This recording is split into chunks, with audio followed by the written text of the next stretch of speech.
നിരന്തരം പ്രാർത്ഥിക്കുകയും നിരവധിയായ പ്രാർത്ഥനാ രീതികൾ പിന്തുടരുകയും ചെയ്യുമ്പോഴും നമ്മൾ അലട്ടുന്ന ഒരു പ്രശ്നമാണ് പ്രാർത്ഥന വേണ്ടും വിധമാകുന്നുണ്ടോ, എന്താണ് ഒരു പ്രാർത്ഥന അനുഭവത്തിലേക്ക് എത്താൻ കഴിയാത്തത് എന്ന ചിന്ത.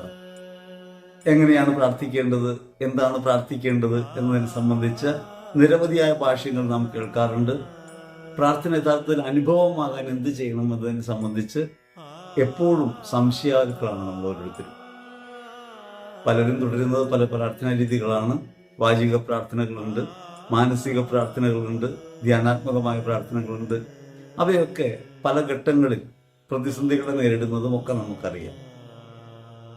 നമ്മുടെ ആവശ്യങ്ങൾ ദൈവത്തോട് ഉണർത്തിക്കുന്നതും ദൈവത്തിൽ നിന്ന് ആശ്വാസം പ്രതീക്ഷിക്കുന്നതാണ് പ്രാർത്ഥന എന്നാണ് സാമാന്യ ധാരണ. അതിനേക്കാൾ ഉയർന്ന നിലവാരത്തിൽ ദൈവവുമായുള്ള ബന്ധമാണ് പ്രാർത്ഥനയെന്ന് നമ്മെ പഠിപ്പിക്കുന്ന വിശുദ്ധാത്മാക്കളുടെ ചിന്തകൾ നമ്മൾ വായിക്കാറുമുണ്ട്. യഥാർത്ഥത്തിൽ എങ്ങനെയാണ് പ്രാർത്ഥന എന്നതിന് നിയതമായ രൂപം കൽപ്പിച്ചു നൽകാൻ സാധ്യമല്ല. പ്രാർത്ഥന ദൈവമനുഷ്യ ബന്ധത്തിൻ്റെ ആഴത്തിലുള്ള ഒരു കാര്യമാണ്. അത്തരമൊരു കാര്യം കേവലമായ വാക്കുകൾ കൊണ്ട് വിവരിക്കാനോ ഏതെങ്കിലും രീതിയിൽ തളച്ചിടാനോ കഴിയുന്ന കാര്യമല്ല.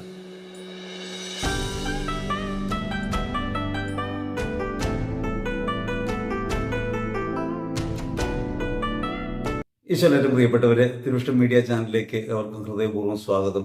ഏവർക്കും ഈശ്വര കൃപയും സമാധാനവും. എങ്ങനെയാണ് പ്രാർത്ഥിക്കേണ്ടത് എന്നതിനെ സംബന്ധിച്ച് രണ്ട് പ്രധാനപ്പെട്ട ചോദ്യങ്ങൾ വീഡിയോയുടെ കീഴെയായിട്ടും വാട്സപ്പിലും ലഭിക്കുകയുണ്ടായി. അത്തരം ഒരു ആലോചനയിലേക്ക് ഒന്ന് പോകാം എന്ന് കരുതാണ്. സാധാരണഗതിയിൽ പ്രാർത്ഥന പല ഘട്ടങ്ങളിൽ പല രീതികളിൽ തുടരുന്നവരാണ് നമ്മൾ. നിരന്തരമായി പ്രാർത്ഥിക്കുമ്പോഴും ഒരു സംശയം നമ്മെ അലട്ടുന്നു. ഇതാണോ പ്രാർത്ഥന? ഇങ്ങനെ തന്നെയാണോ മുൻപോട്ട് പോകേണ്ടത്? പ്രാർത്ഥനയിൽ അനുഭവം ഉണ്ടാകാത്തത് എന്തുകൊണ്ടാണ്? ഈ ചിന്തകളൊക്കെയാണ് പ്രാർത്ഥനയെ സംബന്ധിച്ച സംശയങ്ങൾ നമ്മിൽ ഉണർത്താനായിട്ട് കാരണമായിട്ട് മാറുന്നത്. വിശുദ്ധാത്മാക്കൾ ദൈവമനുഷ്യ സംഭാഷണമായിട്ട് പ്രാർത്ഥനയെക്കുറിച്ച് പറയും. പ്രാർത്ഥനയുടെ ഉയർച്ച ദൈവത്തിലേക്കുള്ള ഉയർച്ചയാണെന്ന് പറയും. നമ്മിൽ നിന്ന് പുറത്തു കിടക്കാനുള്ള വഴിയായിട്ട് പ്രാർത്ഥനയെക്കുറിച്ച് വ്യാഖ്യാനങ്ങളുണ്ട്. വാസ്തവത്തിൽ പ്രാർത്ഥന ദൈവമനുഷ്യ ബന്ധത്തിന്റെ കാര്യമാണ്. എന്തുകൊണ്ടാണ് പ്രാർത്ഥനയെക്കുറിച്ച് സംശയം ഉണ്ടാകുന്നത് ചോദിച്ചാൽ അതൊരു സൂപ്പർ നാച്ചുറൽ കാര്യമാണ്, സ്വാഭാവികമായ കാര്യമല്ല. കാണപ്പെടാത്ത ഒന്നുമായി ഹൃദയം സംവദിക്കുന്നതിന്റെ പേരാണ് പ്രാർത്ഥന. അതുകൊണ്ട് തന്നെ സ്വാഭാവികമായും പ്രാർത്ഥനയെക്കുറിച്ച് സംശയം ഉണരാം. അത്തരം ചിന്തകളിലേക്കൊന്നും പോകാത്തവർ ജപമാലയിലൂടെ വാചികമായ പ്രാർത്ഥനകളിലൂടെ അനുഷ്ഠാന ക്രിയകളിലൂടെ ഒക്കെ കടന്നു പോകുന്നതും നമുക്ക് കാണാം. പ്രാർത്ഥനയെ സംബന്ധിച്ച് ഗൗരവമായ ഒരു ആലോചനയായിട്ട് വന്ന ചോദ്യം പരിശുദ്ധാത്മാവിൽ എങ്ങനെയാണ് പ്രാർത്ഥിക്കേണ്ടത് എന്നതിനെ സംബന്ധിച്ചാണ്. മറ്റൊന്ന് യേശുനാമ ജപവുമായി ബന്ധപ്പെട്ട പ്രാർത്ഥനകൾ പഠിക്കാൻ എവിടെയെങ്കിലും ധ്യാനം നടക്കുന്നുണ്ടോ എന്നതിനെ സംബന്ധിച്ചാണ്. ആ രണ്ട് ചോദ്യങ്ങൾക്ക് ഉത്തരം പറയുന്നതിന് മുൻപ് ഒരു കാര്യം സൂചിപ്പിക്കട്ടെ. പ്രാർത്ഥനയെക്കുറിച്ചുള്ള അല്ലെങ്കിൽ പ്രാർത്ഥനയിൽ ഉയരുന്നതിനുള്ള മാർഗങ്ങൾ എങ്ങനെ അഭ്യസിപ്പിക്കാം എന്നതിനെക്കുറിച്ച് നമ്മളും ആലോചിക്കുന്നുണ്ട്. രണ്ട് പ്രധാനപ്പെട്ട രീതികൾ ഇപ്പോൾ ആലോചനയിലുണ്ട്. ഒന്ന് യേശുനാമ ജപം എന്ന ധ്യാനമാർഗം പഠിപ്പിക്കുന്നതിനെ കുറിച്ചാണ്. മറ്റൊന്ന് വരദാനങ്ങളെക്കുറിച്ച് പഠിപ്പിക്കാനാണ്. വരദാനങ്ങളെക്കുറിച്ച് പഠിപ്പിക്കണമെങ്കിൽ ആദ്യം വിശുദ്ധീകരണത്തെക്കുറിച്ച് പഠിപ്പിക്കണം. അത്തരത്തിൽ രണ്ട് ഓൺലൈൻ പ്രോഗ്രാമുകൾ ചെയ്യുന്നതിനെക്കുറിച്ച് ആലോചന സജീവമാണ്. പ്രാർത്ഥന അങ്ങനെ അഭ്യസിച്ചെടുക്കാവുന്ന ഒരു കാര്യമല്ല. അത് ദൈവമനുഷ്യ ബന്ധത്തിന്റെ കാര്യമാണ്, ഹൃദയത്തിന്റെ ഉണർച്ചയാണ്. അത്തരത്തിൽ അതിനെ മനസ്സിലാക്കണം. പ്രാർത്ഥന ഒരു ജൈവികമായ പ്രക്രിയയായിട്ട് മാറണം. അത് കേവലം പുസ്തകത്തിൽ നമ്മൾ വായിക്കുന്നതോ ജപങ്ങൾ ചെല്ലുന്നതോ ഒന്നും മാത്രമല്ല. അതൊക്കെ തുടക്കം മാത്രമാണ്. ആ തുടക്കം നമ്മെ കൊണ്ടെത്തിക്കേണ്ടത് ഒരു ദൈവിക ബന്ധത്തിലേക്കാണ്. യഥാർത്ഥത്തിൽ ഈ ദൈവിക ബന്ധമാണ് പ്രാർത്ഥന. നമ്മൾ ദൈവത്തോട് സംസാരിക്കുകയും ദൈവം നമ്മോട് സംസാരിക്കുകയും ദൈവിക സഹവാസം അനുഭവിക്കുകയും ചെയ്യുമ്പോഴാണ് പ്രാർത്ഥന അനുഭവമായിട്ട് മാറുക. പരിശുദ്ധാത്മാവിൽ എങ്ങനെയാണ് പ്രാർത്ഥിക്കേണ്ടത് എന്ന ചോദ്യം പ്രസക്തമാകുന്നത് അതുകൊണ്ടാണ്. നമ്മൾ മാനസികമായിട്ട് പ്രാർത്ഥിക്കും, വാചികമായിട്ട് പ്രാർത്ഥിക്കും, ധ്യാനാത്മകമായിട്ട് പ്രാർത്ഥിക്കും. ഇതൊക്കെ നമ്മുടെ മനസ്സും ചിന്തയും ഭാവനയും ഒക്കെ കലർന്നുള്ള പ്രാർത്ഥനകളാണ്. അതിന് പുറത്തേക്ക് കടന്ന് എങ്ങനെ പ്രാർത്ഥിക്കാൻ കഴിയും? അത് പ്രധാനപ്പെട്ട ഒരു കാര്യം തന്നെയാണ്. വാസ്തവത്തിൽ നമുക്ക് വേണ്ട വിധം പ്രാർത്ഥിക്കാൻ അറിഞ്ഞുകൂടാ. റോമർ 8:26 അത് പറയും, വേണ്ട വിധം പ്രാർത്ഥിക്കേണ്ടത് എങ്ങനെയെന്ന് നമുക്ക് അറിഞ്ഞുകൂടാ. ആകയാൽ അവാജ്യമായ നെടുവീർപ്പുകളാൽ ആത്മാവ് തന്നെ നമുക്ക് വേണ്ടി മാധ്യസ്ഥം വഹിക്കും. നമ്മുടെ പ്രാർത്ഥനകളും നമ്മുടെ മാനസികമായ തയ്യാറെടുപ്പുകളും നാം ചെല്ലുന്ന ജപങ്ങളും ഒക്കെ ആത്മാവിന്റെ പ്രാർത്ഥനയിലേക്കുള്ള വാതിലുകളാണ്, പടികളാണ്. അതിലൂടെ കടന്ന് ദൈവിക സഹവാസം അനുഭവിക്കുകയും ആ ദൈവിക ബന്ധത്തിലൂടെ നാം ഊർജം സ്വീകരിക്കുകയും ചെയ്യുമ്പോഴാണ് ദൈവമനുഷ്യ ബന്ധത്തിന്റെ പ്രതിഫലനം നമുക്കുണ്ടാകുക. പഴയ നിയമത്തിൽ പുറപ്പാട് പുസ്തകത്തിൽ 40 നാളുകളിൽ ദൈവത്തിന്റെ സന്നിധിയിൽ ഉപവസിച്ച് പ്രാർത്ഥിക്കുന്ന മോശയെ നമുക്ക് കാണാം. മോശ ദൈവത്തിന്റെ സന്നിധിയിൽ കമിഴ്ന്ന് കിടക്കുകയാണ്. 40 നാള് കമിഴ്ന്ന് കിടന്നു എന്ന് പറഞ്ഞാൽ അതിനിടയ്ക്ക് ഒന്നും എഴുന്നേറ്റ് പോയില്ല എന്ന അർത്ഥമുണ്ട്. സ്ഥിരതയോടെ ദൈവസന്നിധിയിൽ കമിഴ്ന്ന് കിടക്കുന്ന ഉപവസിക്കുന്ന മോശ ദൈവികമായ ബന്ധത്തിൽ പുരോഗമിക്കുകയും ദൈവം കൽപ്പനകൾ മോശയ്ക്ക് കൈമാറുകയും ചെയ്തു. അങ്ങനെ ദൈവത്തിന്റെ വാക്ക് കേട്ട് കൽപ്പനകളിൽ മോശ കൽപ്പനകൾ എഴുതിയെടുക്കുന്നു. ആ കൽപ്പനകൾ എഴുതിയെടുത്തതിന് ശേഷമുള്ള മോശയുടെ മുഖം പ്രശോഭിച്ചു എന്നാണ് പറയുക. ദൈവത്തെ കാണുന്നത് പോലെയാണ് മറ്റുള്ളവർക്ക് പിന്നെ മോശയെ കാണാൻ കഴിഞ്ഞത്. അതുകൊണ്ട് മോശ മുഖം മറച്ചു. ഈ ദൈവിക പ്രകാശം നമുക്കുണ്ടാകാൻ എന്ത് ചെയ്യണമെന്നതിനെ സംബന്ധിച്ച് പലപ്പോഴും നമുക്ക് സംശയമുണ്ട്, ആഗ്രഹമുണ്ട്. ആ ആഗ്രഹം നിറവേറാതെ പോകുമ്പോൾ നാം അസ്വസ്ഥരുമാണ്. ദൈവികമായ സമാധാനം ഹൃദയത്തെ ഭരിക്കും വിധം, ദൈവേഷ്ടം ഹൃദയത്തിൽ ഉറപ്പിക്കും വിധം ജീവിക്കാൻ കഴിയണമെന്ന് ആഗ്രഹിക്കാത്തവരായി വിശ്വാസികളിൽ ആരും ഉണ്ടാവില്ല. അതുകൊണ്ട് തന്നെ പല പ്രാർത്ഥനാ രീതികളും പുതിയതായിട്ട് രംഗത്ത് വരികയും പല രീതികളിലൂടെ പ്രാർത്ഥിച്ച് ഈ ദൈവിക സഹവാസം അനുഭവിക്കാൻ, ഹൃദയം ശാന്തമാകാൻ, ദൈവത്തെ ഹൃദയത്തിൽ അനുഭവിക്കാൻ കഴിയും വിധം ഉയരണം എന്ന ആഗ്രഹമാണ് ഓരോ വിശ്വാസിക്കുള്ളത്. ആദ്യമേ നമ്മൾ മനസ്സിലാക്കേണ്ട ഒരു കാര്യം, പ്രാർത്ഥന നാച്ചുറലായ ഒരു കാര്യമല്ല, ഒരു സ്വാഭാവിക കാര്യമല്ല. അമൂർത്തമായ ഒന്നിനോടാണ് പ്രാർത്ഥന. കണ്ണുകൊണ്ട് കാണാൻ കഴിയാത്ത, കാതുകൊണ്ട് കേൾക്കാൻ കഴിയാത്ത, സ്പർശിച്ചറിയാൻ കഴിയാത്ത, സ്വാഭാവികമായി ഇന്ദ്രിയപരമല്ലാത്ത ഒരു ഉയർച്ച ഹൃദയതലത്തിൽ ഉണ്ടാകുമ്പോഴാണ് പ്രാർത്ഥന അനുഭവമായിട്ട് മാറുക. അവിടെയാണ് പരിശുദ്ധാത്മാവിലാണ് നമ്മുടെ പ്രാർത്ഥന. പ്രാർത്ഥനയുടെ ജപങ്ങളും മാനസികമായ തയ്യാറെടുപ്പുകളും അഭ്യാസങ്ങളും ഒക്കെ പ്രാർത്ഥനയിലേക്ക് കടക്കാൻ നമ്മെ സഹായിക്കുന്നവ മാത്രമാണ്. ഒരു ജപം ചൊല്ലിയാൽ പ്രാർത്ഥനയാവില്ല. ഒരു വാചികമായ പ്രാർത്ഥന ഉരുവിട്ടാൽ പ്രാർത്ഥനയാവില്ല. അത് പ്രാർത്ഥനയിലേക്ക് പ്രവേശിക്കാനുള്ള കവാടം മാത്രമാണ്, ചവിട്ടുപടികൾ മാത്രമാണ്. മാനസികമായ പ്രാർത്ഥനകൾക്കും ഈ പരിമിതിയുണ്ട്.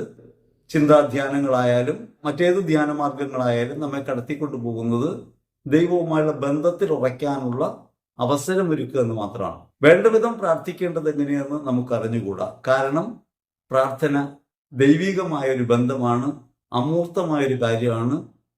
കൃത്യമായി നിയതമായ ഒരു രൂപരേഖയ്ക്കകത്ത് ഒതുക്കാവുന്ന കാര്യമല്ല.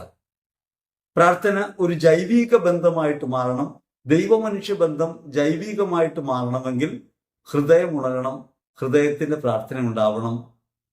അങ്ങനെ നിങ്ങളൊരു പ്രാർത്ഥനയായിട്ട് മാറണം. You become a prayer. നമ്മുടെ ജീവിതം ഒരു പ്രാർത്ഥനയായിട്ട് മാറണം.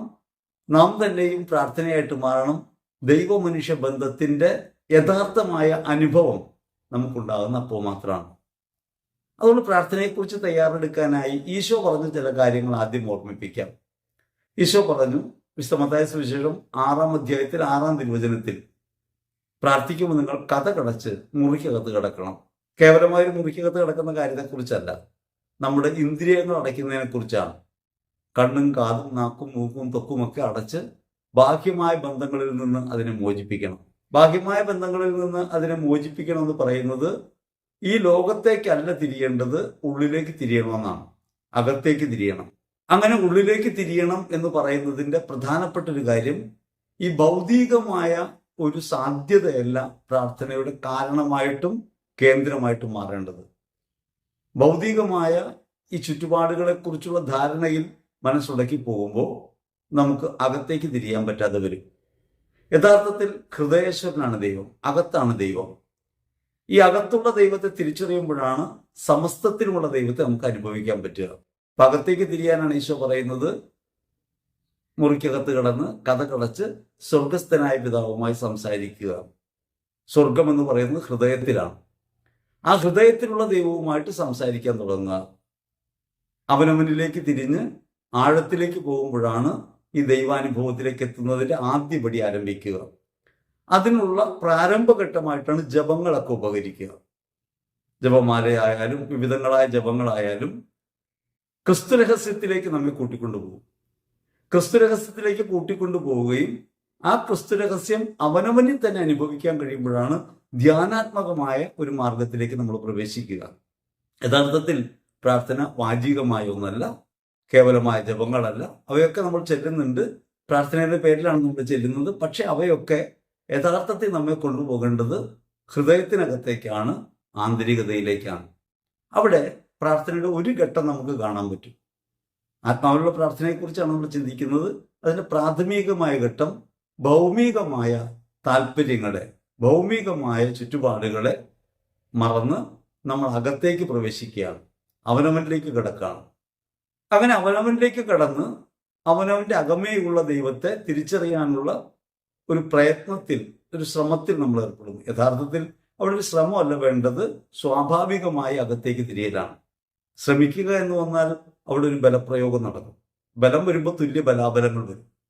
അതുകൊണ്ടാണ് ഒരു ശബ്ദം കേൾക്കേണ്ടെന്നോ ഒരു കാര്യം കാണുന്നുണ്ടെന്നോ വിചാരിച്ച് കണ്ണും കാതും ഒക്കെ അടയ്ക്കുമ്പോൾ സമ്മർദ്ദം ഉണ്ടാകുന്നത് കൊണ്ടാണ്. നമ്മൾ യഥാർത്ഥത്തിൽ മനസ്സിലാക്കേണ്ടത് ദൈവത്തിലേക്ക് പോകേണ്ടത് ഒരു ജൈവികമായ ബന്ധമായിട്ടാണ്. ആ ജൈവികമായ ബന്ധം എന്ന് വെച്ചാൽ സമ്മർദ്ദമില്ലാതെ പോകാൻ കഴിയണം. കണ്ണടച്ച് കാതടച്ച് മൂക്കടച്ച് അങ്ങനെ ഇരിക്കാൻ നമുക്ക് സാധ്യമല്ല. കണ്ണടയ്ക്കാൻ പറ്റും, പക്ഷെ കാതടയ്ക്കാൻ പറ്റില്ല, മൂക്കടയ്ക്കാൻ പറ്റില്ല, ത്വക്കടയ്ക്കാൻ പറ്റില്ല. കാരണം ത്വക്കൊക്കെ സ്പർശനമൊക്കെ അനുഭവത്തിലുള്ള കാര്യമാണ്. ചുറ്റുപാടുകളെ മുഴുവനായിട്ട് നമുക്ക് മാറ്റി നിർത്താൻ കഴിയില്ല. പകരം നമ്മൾ സ്വസ്ഥമായിരിക്കുകയും ദൈവത്തിലേക്ക് തിരിയുകയും ചെയ്യണം. ഹൃദയത്തിനുള്ളിലേക്ക് തിരിയണം, അവനവനിലേക്ക് തിരിയണം. അവനവനിലേക്ക് തിരിഞ്ഞ് അവനവനെ മനസ്സിലാക്കുമ്പോഴാണ് നമ്മുടെ പരിമിതികളും കുറവുകളും പോരായ്മകളൊക്കെ മനസ്സിലാകുക. അവിടെ അനുതാപിയാകാനേ നമുക്ക് കഴിയൂ. അനുതാപപൂർണ്ണം നമുക്ക് അകത്തേക്ക് പ്രവേശിക്കാൻ കഴിയണം. ദൈവത്തോടുള്ള സ്നേഹത്തെ നമ്മൾ ഹൃദയത്തിൽ ഓർക്കാൻ തുടങ്ങണം. ഈ അടുത്ത് അനുതാപം ഉണ്ടാകുന്നതിനെ കുറിച്ച് പറഞ്ഞു കേട്ടപ്പോൾ, പരിശുദ്ധാത്മാവ് പ്രവർത്തിക്കുന്നതിനെ കുറിച്ച് പറഞ്ഞു കേട്ടപ്പോൾ കേട്ട ഒരു കാര്യം, നിങ്ങൾക്ക് ആരോടെങ്കിലും ക്ഷമിക്കാൻ കഴിയാതെ വരുന്നുണ്ടെങ്കിൽ പരിശുദ്ധാത്മാവാണ് ഈ ശക്തി നൽകുന്നത്. കുമ്പസാരത്തിൽ അത് ഏറ്റു പറഞ്ഞാൽ നമുക്ക് ക്ഷമിക്കാനുള്ള ശക്തി കിട്ടുമെന്നാണ്. കുമ്പസാരത്തിലേക്ക് നമ്മെ പ്രവേശിപ്പിക്കുന്നത്, കുമ്പസാരിക്കാനായിട്ട് ഹൃദയത്തിന് പ്രേരണ ഉണ്ടാകുന്ന എപ്പോഴാണ്? കുമ്പസാരിക്കുമ്പോഴാണ് ശക്തി കിട്ടുക എന്നൊക്കെ പറയുന്നത് കേവലം ആലങ്കാരികമായിട്ടാണ്, അനുഭവപരമായിട്ടല്ല. കുമ്പസാരിക്കാൻ നമുക്ക് പ്രേരണ ഉണ്ടാകുന്ന എപ്പോഴാണ്? അതായത് ക്രിസ്തുവിനെ കുറിച്ചുള്ള ബോധ്യത്തിൽ നിന്നാണ്. യഥാർത്ഥത്തിൽ ക്ഷമിക്കാനുള്ള കഴിവ് നമുക്ക് കിട്ടുന്നത്, ചുറ്റുവട്ടങ്ങളോട് ക്ഷമാപൂർവം സമാധാനപൂർവം വർത്തിക്കാൻ നമുക്ക് ബലം കിട്ടുന്നത് ക്രിസ്തു എനിക്ക് വേണ്ടി കുരിശിൽ മരിച്ചു എന്ന ബോധ്യത്തിൽ നിന്നാണ്. അപ്പോൾ ക്രിസ്തു എനിക്ക് വേണ്ടി മരിച്ചു എന്നൊരു ബോധ്യം ഹൃദയത്തിനകത്ത് ഉണരണം. വചനത്തിലൂടെ ക്രിസ്തുവിനെ നാം തിരിച്ചറിയുമ്പോൾ നമ്മുടെ അകമേയുള്ള ക്രിസ്തുവിലേക്ക് നമുക്ക് എത്താൻ കഴിയണമെങ്കിൽ ക്രിസ്തു എനിക്ക് വേണ്ടി കുരിശിൽ മരിച്ചുവെന്നും അവൻ എന്നെ വീണ്ടെടുത്തുവെന്നും അവൻ എൻ്റെ കുറവുകളോട് എൻ്റെ പോരായ്മകളോട് ക്ഷമിച്ചുവെന്നും എൻ്റെ അകൃത്യങ്ങൾക്ക് വേണ്ടി അവൻ പരിഹാര ബലിയായെന്നും അങ്ങനെ പാപക്ഷമ എനിക്ക് അവൻ നൽകിയിട്ടുണ്ടെന്നും ആ പാപക്ഷമയിലേക്കാണ് ഞാൻ ക്ഷണിക്കപ്പെടുന്നതെന്നും ബോധ്യം ഉണ്ടാകുമ്പോഴാണ് കുമ്പസാര അനുഭവമായിട്ട് മാറുക. അതായത് പ്രാഥമികമായി ദൈവം യേശുക്രിസ്തുവിൽ എന്നോട് ക്ഷമിച്ചുവെന്നും എന്നോട് കരുണ കാണിച്ചുവെന്നും എന്നെ വീണ്ടെടുത്തുവെന്നും സ്വർഗം എനിക്കായി തുറന്നു തന്നുവെന്നും എൻ്റെ ഹൃദയത്തിനകത്ത് അവൻ വസിക്കുന്നുവെന്നുള്ള ബോധ്യമാണ് ആദ്യം ഉണ്ടാകേണ്ടത്. ഇത് മനസാക്ഷിയിൽ ഉണ്ടാകേണ്ട കാര്യമാണ്. അതുകൊണ്ടാണ് നമ്മൾ ആദ്യമേ പറഞ്ഞത്, പ്രാർത്ഥനയെ സംബന്ധിച്ച് പ്രത്യേകിച്ചും വരദാനങ്ങളെ സംബന്ധിച്ചൊക്കെ പഠിക്കുമ്പോൾ നമുക്ക് അതിനെക്കുറിച്ചുള്ള അറിവുകൾ ഉണ്ടാകണം, ബോധ്യതലത്തിൽ നമുക്ക് മാറ്റം ഉണ്ടാവണം. ദൈവം നമ്മുടെ അകമേ വസിക്കുന്നവനാണ് എന്ന് ബോധ്യമുണ്ടാകുകയും ദൈവം എന്നോട് ഇങ്ങനെ കാരുണ്യപൂർവ്വം വർത്തിക്കുന്നവനാണെന്ന് എനിക്ക് ഉറപ്പുണ്ടാകുകയും ചെയ്യുമ്പോഴാണ് എനിക്ക് കുമ്പസാര വേദിയെ തന്നെ സമീപിക്കാൻ കഴിയുന്നത്. അപ്പോഴാണ് എനിക്ക് ക്ഷമിക്കാൻ കഴിയുന്നത്, അപ്പോഴാണ് എനിക്ക് സഹിക്കാൻ കഴിയുന്നത്.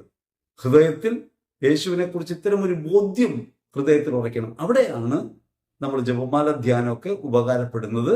അവിടെ ജപമാലയിൽ ക്രിസ്തു രഹസ്യങ്ങളെ ധ്യാനിക്കുമ്പോൾ യേശുവിനെ നാം നമ്മുടെ ഹൃദയത്തിൽ സ്വീകരിക്കുകയും യേശു നമുക്ക് വേണ്ടി ചെയ്ത ഈ സമ്പൂർണമായ ത്യാഗത്തെ ഹൃദയം അനുഭവിക്കുകയും ചെയ്യും. അവൻ എന്നോട് ക്ഷമിച്ചു, കരുണ കാണിച്ചു എന്ന ബോധ്യത്തിലേക്ക് എത്തിച്ചേരാനും പറ്റും. അങ്ങനെ ഒരു ബോധ്യത്തിൽ എത്തിച്ചേർന്ന് അകമയുള്ള ക്രിസ്തുവിലേക്ക് തിരിയാനായിട്ട് നമുക്ക് കഴിയുമ്പോഴാണ് യേശു പറഞ്ഞ മത്തായി 6:6 വചനം പ്രായോഗികമാകുന്നത്. കണ്ണടച്ച് കാതടച്ച് ഇന്ദ്രിയങ്ങളൊക്കെ അടച്ച് ഹൃദയത്തിനകത്തേക്ക് തിരിയണം. അകമേ വസിക്കുന്ന ദൈവത്തെ ഹൃദയത്തിൽ ഓർക്കണം.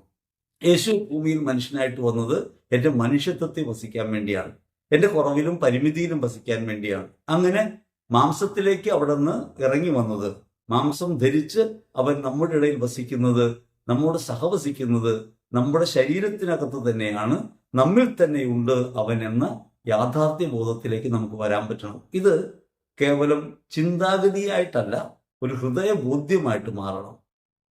അങ്ങനെ ഒരു ഹൃദയബോധ്യമായിട്ട് മാറാത്തത് കൊണ്ടാണ്, അല്ലെങ്കിൽ വിശ്വാസം വർദ്ധിക്കാത്തത് കൊണ്ടാണ് ക്ഷമിക്കാൻ കഴിയാതെ പോകുന്നത്. ക്ഷമയെക്കുറിച്ച് യേശു പഠിപ്പിക്കുമ്പോൾ വിശുദ്ധ ലൂക്കാസ് സുവിശേഷത്തിൽ 17-ാം അധ്യായത്തിൽ 4-ാം തിരുവചനത്തിൽ യേശു എങ്ങനെ ക്ഷമിക്കണമെന്ന് പറയുമ്പോൾ ശിഷ്യന്മാർക്കത് മനസ്സിലാവുന്നില്ല. ഇങ്ങനെയൊക്കെ ചിന്തിക്കാം, പക്ഷെ ക്ഷമിക്കാൻ കഴിയുന്നില്ല. അപ്പോൾ അവർ പറയും, ഞങ്ങളുടെ വിശ്വാസം വർദ്ധിപ്പിക്കണമേ. ലൂക്ക 17:5 യേശു അവരോട് പറയുന്നു, ഒരു കടുകുമണിയോളം വിശ്വാസം മതി. കടുകുമണിയോളം വിശ്വാസം എന്ന് പറയുന്നത് ചെറുതായ വിശ്വാസം മതി. എങ്ങനെ? യേശു എനിക്ക് വേണ്ടി കുരിശിൽ മരിക്കുന്നു എന്നൊരു ബോധ്യം ഉണ്ടായാൽ മതി. യേശുവിനുള്ള വിശ്വാസം ഉറയ്ക്കുമ്പോൾ മാത്രമാണ് നമുക്ക് അവനോട് ക്ഷമിക്കാൻ പറ്റുക. അവൻ എന്നോട് ക്ഷമിച്ചു, എൻ്റെ 100 കുറവുകൾ ക്ഷമിച്ചവനാണ് എൻ്റെ ദൈവം എന്ന ബോധ്യം ഉണ്ടാകുമ്പോഴാണ് എനിക്ക് സഹോദരനോട് ക്ഷമിക്കാൻ പറ്റുക. അപ്പൊ ആദ്യം തന്നെ ഹൃദയത്തിനകത്ത് ക്രിസ്തുവിനെ ഇങ്ങനെ തിരിച്ചറിയാൻ, അകമേക്ക് തിരിഞ്ഞ് ആ ഉള്ളിലുള്ളവനെ മനസ്സിലാക്കാൻ, അവനിലേക്ക് തിരിയാൻ നമുക്ക് കഴിയണം. അപ്പോൾ ഇത് ശ്രമമായിട്ട് നടക്കേണ്ട കാര്യമല്ല, ഒരു ബോധ്യം കൊണ്ട് സ്വാഭാവികമായി ജൈവികമായി നമുക്കുണ്ടാകേണ്ട ഒരു അനുഭവ തലമാണത്. അതിനാണ് വചനം ധ്യാനിക്കുന്നതും വാചിക പ്രാർത്ഥനകൾ നമുക്ക് ഉപകാരപ്പെടുന്നതും. അവയൊന്നും പ്രാർത്ഥനയുടെ പൂർണ്ണഘട്ടമല്ല, അവയൊക്കെ പ്രാർത്ഥനയിലേക്ക് ഇങ്ങനെ പ്രവേശിക്കാൻ നമ്മെ സഹായിക്കുന്ന അടിസ്ഥാന ഘടകങ്ങളാണ്. അങ്ങനെ തിരിച്ചറിയണം. അങ്ങനെ തിരിച്ചറിഞ്ഞ് അകമേക്ക് പ്രവേശിച്ചാൽ എന്ത് ചെയ്യണം? നീ അതിഭാഷണം ചെയ്യേണ്ടതാണ് കർത്താവ് പറയുന്നത്. വിജാതീയരെ പോലെ നിങ്ങൾ അതിഭാഷണം ചെയ്യരുത്. കുറെ കാര്യങ്ങൾ പറഞ്ഞാലല്ല കാര്യങ്ങൾ നടക്കുക. ശാന്തമാവുക, ഞാൻ ദൈവമാണെന്നറിയുക. സങ്കീർത്തനം 46:10 ഓർക്കണം. ശാന്തമാവുക, ദൈവമാണെന്നറിയുക. അകമേ ഒരുവൻ ശാന്തനായി മൃദുമർമ്മരമായിട്ടുള്ളത് തിരിച്ചറിയണം. ബഹളങ്ങളിലല്ല, ശാന്തതയിൽ അവനുണ്ട്. അപ്പൊ സ്തുതിപ്പും പ്രാർത്ഥനയൊക്കെ മോശമാണെന്ന് വെച്ചാൽ ആയിട്ടല്ല. സ്തുതിപ്പും പ്രാർത്ഥനയും ഒക്കെ കഴിഞ്ഞ് ഒരു ശാന്തത, തിരയിളക്കങ്ങളൊക്കെ അടങ്ങി ശാന്തമാകുന്ന ഒരിടത്താണ് നമുക്ക് ദൈവത്തെ കണ്ടുമുട്ടാൻ പറ്റുക. അപ്പൊ അത് ആദ്യം അകത്തേക്ക് തിരിയണം. അവനവനിലാണെന്ന ബോധ്യം ഉണ്ടാവണം. അങ്ങനെ ബോധ്യം ഉണ്ടായി നമ്മൾ അകത്തേക്ക് തിരിയുന്നു, അതിഭാഷണം ഒഴിവാക്കുന്നു. ദൈവത്തോട് കുറെ കാര്യങ്ങൾ പറയുന്നതാണ് പ്രാർത്ഥന, തെറ്റിദ്ധരിക്കരുത്. സാധാരണ ആളുകളൊക്കെ കുറെ കാര്യങ്ങൾ ദൈവത്തോട് ഇങ്ങനെ പറഞ്ഞുകൊണ്ടിരിക്കും. അങ്ങനെ പറയുമ്പോൾ അവർ കരുതുന്നത് ഈ അതിഭാഷണം ദൈവം കേൾക്കും, അതുകൊണ്ട് ദൈവം ഈ പ്രാർത്ഥന കേട്ട് ഉത്തരം നൽകും, സഹായിക്കുമെന്നൊക്കെയാണ്. സുവിശേഷം വ്യക്തമായി പറയുന്നുണ്ട്, നിങ്ങൾ ചോദിക്കുന്നതിന് മുമ്പ് തന്നെ നിങ്ങളുടെ ആവശ്യങ്ങൾ അറിഞ്ഞു. അതല്ല പ്രാർത്ഥന എന്നാണ് പറഞ്ഞതിനർത്ഥം. നമ്മുടെ കാര്യങ്ങളൊക്കെ ദൈവത്തോട് പറഞ്ഞ് കാര്യങ്ങൾ ചോദിക്കുന്നതല്ല പ്രാർത്ഥന. പ്രാർത്ഥന എന്താണ്? ഈ ചോദ്യങ്ങളും പരാതികളും ഒക്കെ നമ്മുടെ ഹൃദയത്തിൽ ഉണരും. അതൊക്കെ ദൈവകരങ്ങളിൽ ഉപേക്ഷിച്ച് ദൈവത്തിന്റെ അടുത്ത് സമർപ്പിച്ച് ശാന്തമാകണം. അതിഭാഷണത്തിലേക്ക് പോകരുത്. എന്നിട്ട് എന്ത് ചെയ്യണം? എന്നിട്ട് എങ്ങനെ പ്രാർത്ഥിക്കണമെന്ന് വിശുദ്ധ മത്തായി സുവിശേഷം 6:9 പറയുന്നുണ്ട്. പ്രേ ഇൻ ദിസ് മാനർ, ഇപ്രകാരം പ്രാർത്ഥിക്കുക. അങ്ങനെ പ്രാർത്ഥിക്കാൻ പറയുമ്പോഴാണ് ദൈവേഷ്ടം നിറവേറാനായിട്ട് സ്വർഗസ്ഥനായ പിതാവേ എന്നൊരു മെത്തേഡ് അവിടെ നൽകുന്നത്. അതൊരു പ്രാർത്ഥനയായിട്ടല്ല, ഒരു രീതിയായിട്ടാണ്. അങ്ങ് രാജ്യം വരണമേ, അങ്ങനെ ഭരിക്കണമേ. അങ്ങ് രാജ്യം വരണമെന്ന് വെച്ചാൽ അങ്ങനെ ഭരിക്കണമേ. അവിടുത്തെ ഇഷ്ടം സ്വർഗത്തിലേതുപോലെ എന്നിൽ നിറവേറാൻ ഇടയാക്കണമേ. എൻ്റെ ഇഷ്ടങ്ങളല്ല, നിന്റെ ഇഷ്ടം നിറവേറണമേ. അങ്ങനെ പ്രാർത്ഥനയിലേക്ക് നമ്മൾ പ്രവേശിക്കുമ്പോൾ പ്രാർത്ഥനയുടെ അകക്കാമ്പായി ആത്മാവിൽ പ്രാർത്ഥന ഉണരണം. ആത്മാവ് എന്നാൽ തന്നെ അറിവിനെ തിരിച്ചറിയുന്നൊരു ശേഷിയാണ്. അറിവിനെ തിരിച്ചറിയുന്ന, സ്വാഭാവിക അറിവിനെ തിരിച്ചറിയുന്നൊരു ശേഷിയാണ്. എങ്ങനെയാണ് ആത്മാവിൽ പ്രാർത്ഥിക്കുക? പ്രധാനപ്പെട്ടൊരു കാര്യം, സ്വാഭാവികമായി പ്രാർത്ഥിക്കുന്നത് വാചികമായിട്ടാകരുതെന്ന് ഈശോ പറഞ്ഞു. ഇനി മാനസികമായിട്ടും ആകരുത്. മാനസികമായിട്ടാകരുതെന്ന് വെച്ചാൽ മനസ്സിനെ ബലം പിടിച്ച് നിർത്തണമെന്നല്ല പറയുന്നത്. നമ്മുടെ ഇഷ്ടങ്ങളും താല്പര്യങ്ങളിലും ഒക്കെ ആകരുത് പ്രാർത്ഥന.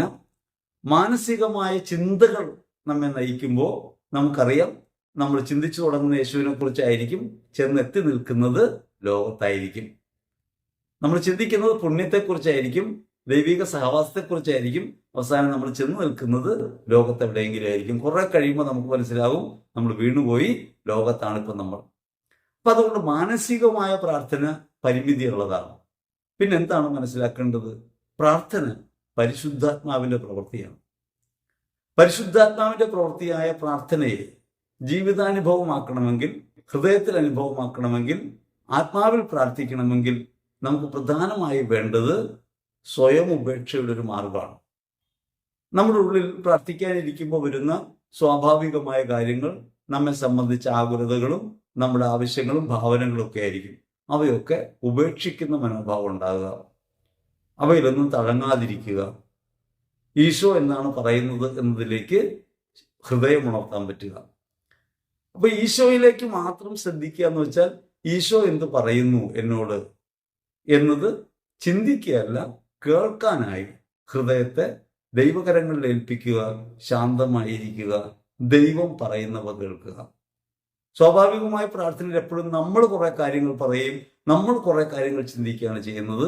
ഇവിടെ ചിന്തകളെയൊക്കെ യേശുവിന്റെ കാൽപാദത്തിൽ ഉപേക്ഷിച്ച്, നമ്മുടെ താല്പര്യങ്ങളെ മുഴുവൻ ഉപേക്ഷിച്ച്, നമ്മുടെ ആവശ്യങ്ങളെ മുഴുവൻ ഉപേക്ഷിച്ച് നമ്മൾ സ്വസ്ഥമായിരിക്കുക. ദൈവമാണ് എൻ്റെ കൂടെ, ദൈവമാണ് എന്നോട് സംസാരിക്കുന്നത്, എൻ്റെ ഹൃദയത്തെ ഭരിക്കുന്നത്.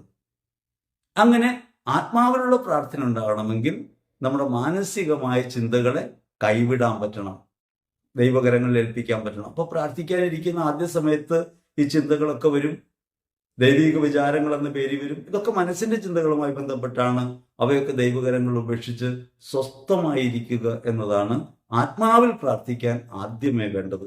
ബാഹ്യമായ ചിന്തകളിൽ നിന്ന്, താല്പര്യങ്ങളിൽ നിന്ന് മനസ്സിനെ മോചിപ്പിക്കാൻ ദൈവകരങ്ങളിലേക്ക് നമ്മെ തന്നെ കയ്യേൽപ്പിക്കുക എന്ന പ്രവൃത്തി മാത്രമേ നമുക്ക് ചെയ്യാൻ പറ്റൂ.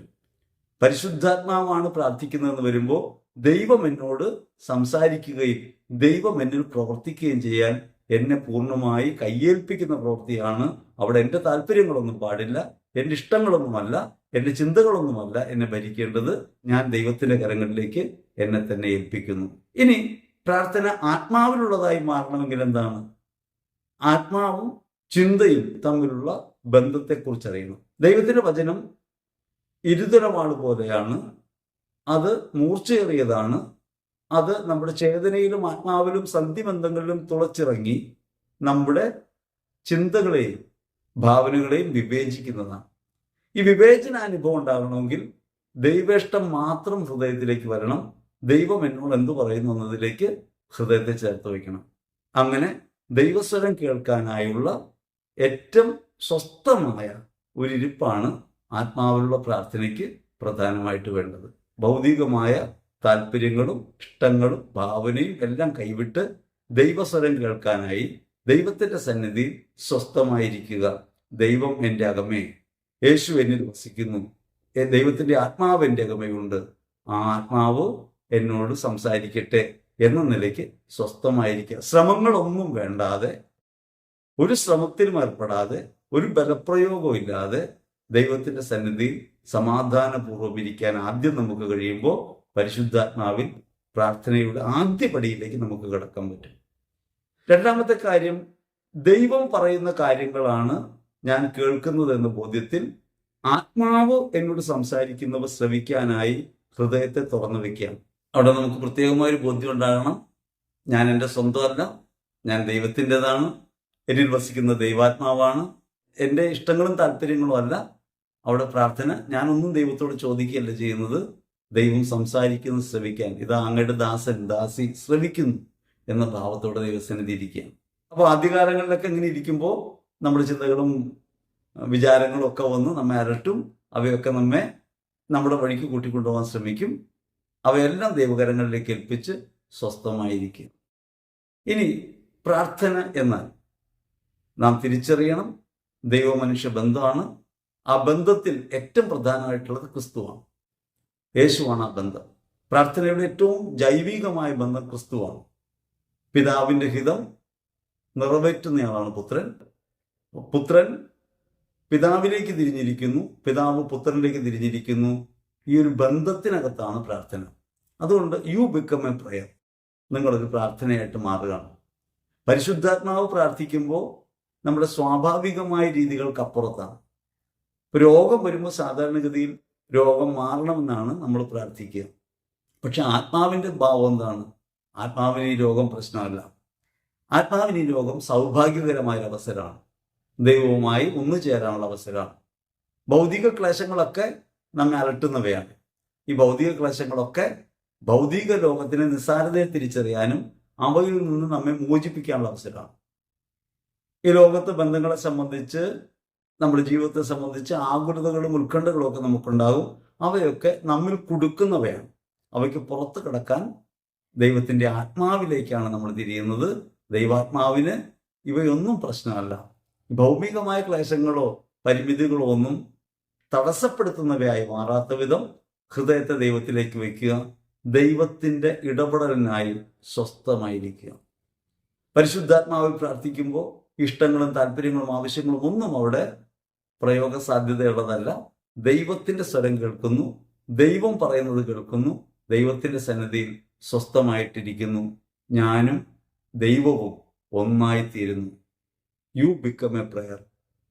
ഈ ഒരു അവസ്ഥയിലേക്ക് ഹൃദയത്തെ ഉണർത്താൻ വേണ്ടി നമുക്ക് വാചിക പ്രാർത്ഥനകളും ജപമാലയും അതേപോലെ പ്രാർത്ഥന രീതികളും മാനസിക ധ്യാനങ്ങളും വചനധ്യാനവും ഒക്കെ എടുക്കാം. പക്ഷെ അവയെല്ലാം പ്രാഥമിക ഘട്ടം കഴിയുമ്പോൾ ദൈവവും ഞാനുമുള്ള ബന്ധത്തെക്കുറിച്ച് മാത്രം നാം ചിന്തിക്കുന്നു. അതും വിട്ട് നാം ഒന്നും ചിന്തിക്കാതെ ഞാനിതാ ദൈവസന്നിധിയിൽ. ഇങ്ങനെ സ്വയമുപേക്ഷയുടെ അവനവനെ മുഴുവനായി നീക്കിക്കളയുന്നതിൻ്റെ ഒരു പ്രവൃത്തിയാണ് ആത്മാവിലുള്ള പ്രാർത്ഥന. ദൈവത്തിൻ്റെ ആത്മാവ് പ്രാർത്ഥിക്കും. യഥാർത്ഥത്തിൽ പ്രാർത്ഥിക്കുന്നത് ദൈവത്തിൻ്റെ ആത്മാവാണ്. ഞാൻ പ്രാർത്ഥിക്കുന്നു എന്ന് പറയുന്നിടത്ത് ഈ ആത്മാവിൻ്റെ പ്രാർത്ഥനയില്ല. പരിശുദ്ധാത്മാവുള്ള പ്രാർത്ഥന എന്ന് വെച്ചാൽ ദൈവം എന്നിൽ പ്രവർത്തിക്കുന്നു, ദൈവത്തിൻ്റെ ഇഷ്ടത്തിന് ഞാൻ എന്നെ തന്നെ കൈവിടുന്നു എന്നതാണ്. അങ്ങനെ ദൈവം എന്നിൽ പ്രവർത്തിക്കുന്ന അനുഭവം, അല്ലെങ്കിൽ ദൈവം എന്നിൽ പ്രവർത്തിക്കുന്നതിൻ്റെ ആ ബന്ധത്തിൻ്റെ അനുഭവമാണ് യഥാർത്ഥ പ്രാർത്ഥന. അപ്പോൾ പ്രാർത്ഥന പരിശുദ്ധാത്മാവിലാകണമെങ്കിൽ നമ്മൾ പ്രാർത്ഥിക്കുന്നുവെന്ന, നമ്മൾ എന്തെങ്കിലുമൊക്കെ രീതികൾ സ്വീകരിക്കുന്നുവെന്ന ആ ഭാവങ്ങളെയൊക്കെ വിട്ട് ദൈവസന്നിധിയിൽ സ്വസ്ഥമായിരിക്കലാണ്. ദൈവസന്നിധിയിൽ അങ്ങ് സ്വസ്ഥമായിരിക്കുമ്പോൾ ആത്മാവ് നമ്മെ നയിക്കുന്നു. ദൈവാത്മാവ് നമ്മെ നയിക്കുന്ന അനുഭവത്തിലേക്ക് നമുക്ക് ഉയരാൻ പറ്റും. അതുകൊണ്ട് ശ്രമങ്ങളിലൊന്നും ഏർപ്പെടാതെ എല്ലാത്തരം അഭ്യാസങ്ങളും പ്രാർത്ഥനാ രീതികളും ഒക്കെ തുടക്കമാണ്, പ്രാരംഭമാണ് എന്ന് മനസ്സിലാക്കി അതിനെല്ലാം ശേഷം സ്വസ്ഥമായി ദൈവസന്നിധിയിലിരിക്കുക. ദൈവവുമായിട്ട് ഒന്നാണ് എന്ന് ബോധ്യത്തിയിരിക്കുക. അവിടെ ഈ പറഞ്ഞ എല്ലാ ബാഹ്യ പ്രേരണകളെയും കൈവിടുക. എന്നിട്ട് ഈശോയും ഞാനും എന്നിടത്തേക്ക് എത്തുക. അത് ചിന്ത കൊണ്ടെത്തേണ്ട കാര്യമല്ല, ഈ ഒരു ബോധ്യതലത്തിലെത്തേണ്ട കാര്യമാണ്. ദൈവത്തിൻ്റെ ആത്മാവാണ് പ്രാർത്ഥിക്കുന്നത് ഓരോ നെടുവീർപ്പിലും. അങ്ങനെ ഇരിക്കുമ്പോൾ നമ്മുടെ ഹൃദയത്തിൽ ഉണരുന്ന ഓരോ നെടുവീർപ്പുകളും പ്രാർത്ഥനയാണ്. യഥാർത്ഥത്തിൽ ദൈവ മനുഷ്യ ബന്ധത്തിനകത്താണ് നാം. ഇത് തിരിച്ചറിയുക മാത്രമാണ് പരിശുദ്ധാത്മാവിൻ്റെ പ്രാർത്ഥനയിൽ. അവിടെ പ്രത്യേകമായി നമുക്കൊന്നും ചെയ്യാനില്ല, പ്രത്യേകമായി നമുക്കൊന്നും പറയാനില്ല. ഞാൻ ദൈവത്തിൻ്റെ മടിയിലാണ്, ഞാൻ ദൈവത്തിൻ്റെ കരവലയത്തിലാണ്, ഞാൻ ദൈവത്തിൻ്റെ ഉള്ളം കൈയിലാണ്. എൻ്റെ ഹൃദയത്തിൽ ദൈവമാണ്, ദൈവത്തിലാണ് ഞാൻ. ഈ ഒരു ബോധ്യത്തിലേക്ക് എത്തിച്ചേരുമ്പോൾ ദൈവാത്മാവിൻ്റെ പ്രേരണകൾ ഹൃദയത്തെ ഭരിക്കും. ദൈവികമായ ശാന്തതയിലേക്ക് നാം നയിക്കപ്പെടും. ദൈവം നമ്മോട് സംസാരിക്കുന്ന അനുഭവം ഉണ്ടാകും. അവിടെയാണ് ആത്മാവിലുള്ള പ്രാർത്ഥന. അതായത് ഈ ഭൗതിക ലോകത്തിൻ്റെ താല്പര്യങ്ങളും ആവശ്യങ്ങളും സമ്മർദ്ദങ്ങളും ഒന്നുമല്ല യഥാർത്ഥത്തിൽ പ്രാർത്ഥന. അവയൊക്കെ പ്രാർത്ഥനയിലേക്ക് നമ്മെ നയിക്കുന്ന മാർഗങ്ങളാണ്. നമ്മുടെ ഹൃദയത്തിനകത്ത് നമുക്ക് വെളിച്ചം അനുഭവിക്കാൻ കഴിയും, ദൈവത്തിൻ്റെ സ്നേഹം അനുഭവിക്കാൻ കഴിയും. ദൈവം നമ്മുടെ അകമയെന്ന ബോധ്യത്തിൽ ആ സ്നേഹബന്ധത്തിലായിത്തീരുന്നതാണ് യഥാർത്ഥമായ പ്രാർത്ഥന, പരിശുദ്ധാത്മാവുള്ള പ്രാർത്ഥന. വേണ്ട വിധം പ്രാർത്ഥിക്കേണ്ടത് എങ്ങനെയെന്ന് നമുക്കറിഞ്ഞുകൂടാ. ആകയാൽ പരിശുദ്ധാത്മാവ് തന്നെ നെടുവീർപ്പുകളിലൂടെ പ്രാർത്ഥിക്കുന്നു. അവിടെ പ്രത്യേകമായ ഒരു വിഷയമോ പ്രത്യേകമായി ഒരു രീതിയോ പ്രത്യേകമായ ഒരു ശ്രമമോ നമ്മുടെ ഭാഗത്തുനിന്ന് ഉണ്ടാകുന്നില്ല. ദൈവസന്നിധിയിൽ നാം ആയിരിക്കുന്നു, നമ്മുടെ അകത്ത് അവനായിരിക്കുന്നു, നാം അവനിലായിരിക്കുന്നു. ഈ ഒരു ബോധ്യത്തിൽ എത്തിച്ചേരുമ്പോൾ യഥാർത്ഥത്തിൽ പ്രാർത്ഥനയുടെ ഉന്നതമായ തലത്തിലേക്ക് നമ്മൾ ആനയിക്കപ്പെടും. ശിവറ്റ പ്രിയപ്പെട്ടവരെ, ഇത് പറഞ്ഞപ്പോൾ എളുപ്പത്തിലങ്ങ് പറയാൻ പറ്റി. പക്ഷെ ഇതിങ്ങനെ പറഞ്ഞു തരാൻ കഴിയുന്ന, അനുഭവപ്പെടുത്താൻ കഴിയുന്ന ഒരു കാര്യമല്ല. അതിലേക്ക് പ്രവേശിക്കാനുള്ള ഘട്ടങ്ങളായിട്ട് നമുക്ക് പ്രാർത്ഥനയുടെ മറ്റു രീതികളൊക്കെ സ്വീകരിക്കാൻ പറ്റും. വാചിക പ്രാർത്ഥനയിലൂടെ നിരന്തരമായി കടന്നു പോകുമ്പോൾ അതിലെ ധ്യാനാത്മകമായ വശം അതിലെ ആശയം അല്ലെങ്കിൽ ആ ധ്യാന വിഷയം നമ്മുടെ അകത്തേക്ക് വരും. ആ വിഷയം നമ്മുടെ ഹൃദയത്തിനകത്ത് നിരന്തരമാകുമ്പോൾ ക്രിസ്തു രഹസ്യത്തിലേക്ക് നമ്മൾ പോകും. അങ്ങനെ നമുക്ക് ക്രിസ്തു രഹസ്യങ്ങളെ ധ്യാനിക്കാൻ പറ്റും. ഇനി പ്രാർത്ഥനയുടെ തലങ്ങളെ പഠിപ്പിക്കുന്ന രീതികളെ കുറിച്ച് പറഞ്ഞല്ലോ. അതിലൊന്ന് ആത്മവിശുദ്ധീകരണത്തിന്റെ പ്രാർത്ഥനയാണ്. ഇങ്ങനെ ഒരു പ്രാർത്ഥന അനുഭവത്തിലേക്ക് വരാനായിട്ട് വിശുദ്ധീകരണ അനുഭവം ആവശ്യമുണ്ട്. അവിടെയാണ് നമ്മൾ പറഞ്ഞത് വിശുദ്ധീകരണ അനുഭവം നൽകുന്ന ഒരു പ്രാർത്ഥന രീതി നമുക്ക് പഠിക്കാൻ പറ്റും. അത് രീതിക്രമം എന്ന നിലയ്ക്ക് പഠിക്കാനല്ല, അത്തരത്തിൽ നമുക്ക് നമ്മുടെ മനസ്സിനെ ഒരുക്കാൻ കഴിയും. നമ്മുടെ മനസ്സിൽ സ്വാഭാവികമായുള്ള മാലിന്യങ്ങൾ, നമ്മെ ലോകത്തേക്ക് നയിക്കാനുള്ള മാർഗങ്ങൾ, ലോകവുമായുള്ള ബന്ധത്തിലുണ്ടാകുന്ന എല്ലാ കുറവുകളെയും പരിഹരിക്കാനുള്ള ഒരു സ്വയം സന്നദ്ധത നമുക്ക് പ്രകടിപ്പിക്കാൻ പറ്റും. അതിന് ശ്രമിക്കാനൊന്നുമില്ല, സന്നദ്ധത പ്രകടിപ്പിക്കാൻ പറ്റും. വിശുദ്ധീകരണ അനുഭവം എങ്ങനെയാണ് ക്രിസ്തു നമ്മിൽ പ്രവർത്തിക്കുന്നത് എന്നതിനെ സംബന്ധിച്ച് പഠിക്കാൻ പറ്റും. അങ്ങനെ പഠിച്ചു കഴിയുമ്പോഴാണ് സൂപ്പർ നാച്ചുറലായ കാര്യങ്ങളെക്കുറിച്ച് നമുക്ക് പഠിക്കാൻ പറ്റുക. അപ്പോഴാണ് വരദാനങ്ങളെക്കുറിച്ച് പഠിക്കാൻ പറ്റുക. പരിശുദ്ധാത്മാവിൽ എങ്ങനെയാണ് മുന്നേറാൻ പറ്റുക എന്ന് പഠിക്കാൻ പറ്റുക. അങ്ങനെ പഠിക്കാവുന്ന രീതികളെക്കുറിച്ച് നമുക്ക് അറിയാൻ പറ്റും. അത് മനസ്സിലാക്കി തിരിച്ചറിവോടെ മുൻപോട്ട് പോകുമ്പോൾ നമുക്ക് പരിശുദ്ധാത്മാവിലുള്ള കൂടുതൽ അനുഭവതലത്തിലേക്ക് ഉയരാൻ പറ്റും. അവിടെയും മനസ്സിലാക്കേണ്ടത് അവയിലൊന്നും ഒരു രീതികളിലും ഒരു ശ്രമങ്ങളിലുമല്ല ഈ ദൈവിക ബന്ധം. പരിശുദ്ധാത്മാവിൽ പ്രാർത്ഥിക്കുക എന്നാൽ ദൈവാത്മാവിന് വിധേയപ്പെട്ട് സ്വസ്ഥമായിരിക്കുക എന്നാണ്. ദൈവം നമ്മിൽ പ്രകാശിക്കുന്നത് നമുക്ക് അനുഭവിക്കാൻ പറ്റും. നിങ്ങളുടെ ജീവിതത്തിൽ പലപ്പോഴും കൈവിട്ടു പോകുന്നൊരു ഭാഗം ഈ അവസാന ഭാഗമാണ്. ദൈവസന്നിധിയിൽ ഇരിക്കുക, ദൈവം പറയുന്നത് കേൾക്കുക, സ്വസ്ഥമായിരിക്കുക എന്ന കാര്യത്തിലേക്ക് പലപ്പോഴും നമ്മൾ എത്തുന്നില്ല. അതുകൊണ്ട് ആത്മാവിന്റെ പ്രകാശം അനുഭവിക്കാൻ കഴിയുന്നതിന് മുൻപ് അഭ്യാസങ്ങളൊക്കെ നടത്തിയിട്ട് നമ്മൾ ഇറങ്ങിപ്പോകും. ജപമാല ചെല്ലും, പ്രാർത്ഥനകളൊക്കെ ചെല്ലും, അത് കഴിഞ്ഞിട്ട് അവസാനിപ്പിക്കും. വചനം വായിക്കും, കുറച്ചു നേരം വചനത്തെക്കുറിച്ച് ചിന്തിക്കും, എന്നിട്ട് കൈവിടും. ഇതിനുശേഷം സ്വസ്ഥമായിരുന്ന് ദൈവം നമ്മൾ പ്രവർത്തിക്കുന്നത് തിരിച്ചറിയാൻ ആത്മാവിന് ആ ശേഷിയുണ്ട്. ആ ആത്മാവിന്റെ ശേഷി അനുഭവപ്പെടണമെങ്കിൽ സ്വതന്ത്രത വേണം. അതുകൊണ്ട് ബാഹ്യചിന്തകളെയും താല്പര്യങ്ങളൊക്കെ ഒഴിവാക്കി സ്വസ്ഥമായി ദൈവസന്നിധിയിലാണ് എന്ന ബോധ്യത്തിൽ, ദൈവം നമ്മിലാണെന്ന ബോധ്യത്തിലും നാം ദൈവത്തിലാണെന്ന ബോധ്യത്തിലും സ്വസ്ഥമായിരിക്കുക. അവിടെ ദൈവികമായ പ്രകാശം അനുഭവിക്കാൻ പറ്റും. ആ ഭാഗം പലപ്പോഴും നമ്മൾ കൈവിട്ടു പോകുന്നു. അതുകൊണ്ടാണ് പരിശുദ്ധാത്മാവിലുള്ള പ്രാർത്ഥനയെ സംബന്ധിച്ച് നമുക്ക് ബോധ്യമില്ലാത്തത്. ഇനി ആത്മാവിലുള്ള പ്രാർത്ഥനയ്ക്ക് തടസ്സമാകുന്ന കാര്യങ്ങൾ നമ്മുടെ മാനസിക വ്യാപാരങ്ങളും നമ്മുടെ താല്പര്യങ്ങളും ആഗ്രഹങ്ങളും ഭാവനകളും ഒക്കെയാണ്. അവയെ കൈവിടുന്നത് ഘട്ടം ഘട്ടമായി നമുക്ക് ചെയ്യാൻ കഴിയുന്ന കാര്യമാണ്. അങ്ങനെ ഉണ്ടാകുന്ന ചിന്തകളെയും ഭാവനകളെയൊക്കെ ദൈവകരങ്ങളിൽ ഉപേക്ഷിക്കുക. ആവശ്യങ്ങളെയും താല്പര്യങ്ങളെയും ഭാവനയൊക്കെ ദൈവകരങ്ങളിൽ സമർപ്പിക്കുക. അങ്ങനെ സമർപ്പിച്ച് മനസ്സ് സ്വസ്ഥമാകുമ്പോൾ ദൈവസന്നിധിയിൽ ശാന്തമായിരിക്കുക. പ്രാർത്ഥന പരിശുദ്ധാത്മാവിന്റെ പ്രവൃത്തിയാണ്. പരിശുദ്ധാത്മാവ് നമ്മിൽ പ്രാർത്ഥിക്കുന്നു, നമ്മിലൂടെ പ്രാർത്ഥിക്കുന്നു. നിങ്ങളല്ല പ്രാർത്ഥിക്കുന്നത്, ഇത് നിങ്ങളുടെ ആത്മാവാണ്. വേണ്ട വിധം പ്രാർത്ഥിക്കേണ്ടത് എങ്ങനെയെന്ന് നമുക്കറിഞ്ഞുകൂടാ. ആകയാൽ പരിശുദ്ധാത്മാവ് തന്നെ നെടുവീർപ്പുകളായിട്ട് പ്രാർത്ഥിക്കും. അങ്ങനെ സ്വസ്ഥതയിൽ ദൈവത്തിന്റെ ബന്ധത്തിൽ നമുക്കായിത്തീരാൻ പറ്റും. You become a prayer. നിങ്ങളൊരു പ്രാർത്ഥനയായിട്ട് മാറുക. നിങ്ങൾ പ്രാർത്ഥിക്കുകയല്ല, നിങ്ങൾ ഒരു പ്രാർത്ഥനയായിട്ട് മാറുന്നു. ദൈവ മനുഷ്യ ബന്ധമായിട്ട് മാറുന്നു. അതാണ് യഥാർത്ഥത്തിൽ പരിശുദ്ധാത്മാവുള്ള പ്രാർത്ഥന. അതിലേക്ക് ഉയരാനുള്ള ചവിട്ടുപടികളാണ് നാം ഇന്ന് നടത്തുന്ന പ്രാർത്ഥനാഭ്യാസങ്ങളൊക്കെ. അവയൊന്നും മോശമാണെന്നല്ല, അവയിലൂടെ കടന്ന് അതിനപ്പുറത്തേക്ക് പ്രവേശിക്കാനായിട്ട് നമുക്ക് കഴിയണം. സ്വസ്ഥമായിരിക്കാൻ കഴിയണം. ജപമാല ചൊല്ലിക്കഴിഞ്ഞാൽ സ്വസ്ഥമായി അവിടെ ഇരിക്കണം. ആ രഹസ്യത്തെക്കുറിച്ച് ആദ്യം ഓർക്കണം. അവസാനം ആ ചിന്തകളൊക്കെ ദൈവകരങ്ങളിൽ ഏൽപ്പിക്കണം. നമ്മുടെ ചിന്തകളും ഭാവനകളും ഒക്കെ ദൈവകരങ്ങളിൽ ഉപേക്ഷിച്ചിട്ട് സ്വസ്ഥമായിരിക്കണം. ഒരു കല്ല് ശില്പിയുടെ മുൻപിൽ കൊത്താനിരിക്കുന്നത് പോലെ ഇരുന്നു കൊടുക്കുക. ദൈവം പ്രവർത്തിക്കട്ടെ. ദൈവാത്മാവിന്റെ പ്രാർത്ഥന അപ്പോൾ നിങ്ങൾക്ക് തിരിച്ചറിയാൻ പറ്റും. ദൈവാത്മാവിന്റെ പ്രാർത്ഥന ഒരു അനുഭവമായിട്ട് മാറും. അപ്പോഴാണ് വാസ്തവത്തിൽ നമുക്ക് പ്രാർത്ഥനയായിട്ട് ഉയരാൻ പറ്റുക. ദൈവത്തിന്റെ സന്നിധിയിൽ അപ്രകാരം പരിമളവിയിലും ഒരു ധൂപം പോലെ ആയിത്തീരാൻ എവർക്കും കഴിയട്ടെ എന്ന് ഹൃദയപൂർവ്വം ആശംസിക്കുന്നു. നിങ്ങൾ ചെയ്യുന്ന പ്രാർത്ഥനകളൊക്കെ ചെയ്യുക, ആ രീതികളൊക്കെ തുടരുക. അതിനൊക്കെ ശേഷം സ്വസ്ഥമായി ദൈവസന്നിധിയിൽ സർവദാ സർവേശ്വര സന്നിധിയിൽ ഇരുന്നു കൊടുക്കുക. ദൈവം പ്രവർത്തിക്കട്ടെ. ആത്മാവിന്റെ പ്രകാശം അനുഭവിക്കാനിടയാകട്ടെ. പരിശുദ്ധാത്മാവുള്ള പ്രാർത്ഥനയിലേക്ക് ഒരു പരിമള ധൂപമായി നാം ഉയരട്ടെ. ദൈവം എല്ലാവരെയും സമൃദ്ധമായി അനുഗ്രഹിക്കട്ടെ. ആമേൻ.